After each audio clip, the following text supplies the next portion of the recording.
Party మార్పు వార్తలపై మాజీ MLA Aruri Ramesh స్పందించారు. తాను పార్టీ మారటం లేదని, బీఆర్ఎస్ పార్టీలోనే ఉన్నానని స్పష్టం చేశారు. పార్టీ అధినేత కేసీఆర్తో సమావేశం కావటానికే తాను పార్టీ నేతలతో కలిసి హైదరాబాద్ వచ్చినట్లు తెలిపారు. తనను కిడ్నాప్ చేసినట్లు వచ్చిన వార్తలను తీవ్రంగా తప్పుపట్టిన ఆయన సొంత పార్టీ నేతలతో కలిసి వస్తే అది కిడ్నాప్ ఎలా అవుతుందని ప్రశ్నించారు. అమిత్ షాను కలవలేదని ఆరూరి రమేష్ స్పష్టం చేశారు.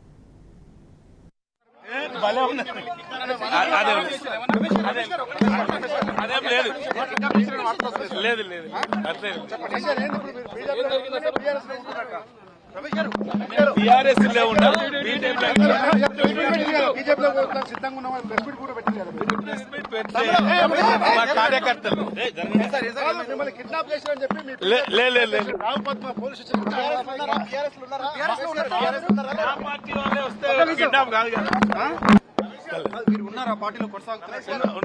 ఉన్నానండి. ఇప్పుడు ఉన్నా. మీరు అమిత్ షా కలిసారా? అమిత్ షా